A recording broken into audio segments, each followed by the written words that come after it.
प्राजक्त तनपुरेंची भेट घेतली आणि त्यानंतर माननीय राज्याचे मुख्यमंत्री आदरणीय देवेंद्रजी फडणवीस साहेबांनी देखील दूरध्वनीद्वारे संपर्क साधला आणि फॉर्म भरला गेला नाही आणि निश्चितपणे त्यांनी ऐकलं आणि म्हणून या निवडणुकीकडे एक वेगळ्या नजरेने पाहत असताना मनाचा मोठेपणा दाखवून त्यांनी जे कार्य केलं त्याबद्दल भारतीय जनता पार्टी आणि महायुतीच्या माध्यमातून त्यांचा आभार व्यक्त करतो।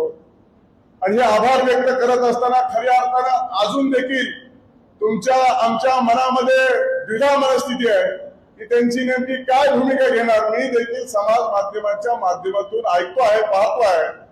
खरं तर वास्तविक पाहता ही निवडणूक सार्वत्रिक नाहीये, ही निवडणूक पोटनिवडणूक आहे आणि त्यामुळे या निवडणुकीकडे पाहत असताना आदरणीय शिवाजीरावजी कर्डिले साहेबांनी गेल्या अनेक वर्षापासून जवळपास 6 वेळा निवडणुकीला सामोरं जात असताना या जिल्ह्यामध्ये स्वतःचं नेतृत्व प्रस्थापित करत असताना सर्वसामान्याचा आवाज म्हणून त्यांनी या जिल्ह्यामध्ये कार्य केलं, या राज्यामध्ये कार्य केलं आणि हे कार्य करत असताना खऱ्या अर्थानं त्यांनी पाठिंबा दिला आणि म्हणून त्यांचे मी आभार मानतो।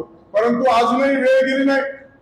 23 तारखेच्या पर्यंत पुन्हा एकदा मला अपेक्षा आहे की त्यांनी आता जर फॉर्म न भरता पाठिंबा दिलाच आहे तर अधिकृतरित्या या निवडणुकीसाठी देखील पाठिंबा दिला पाहिजे, अशा प्रकारची आम्ही इच्छा व्यक्त करतो।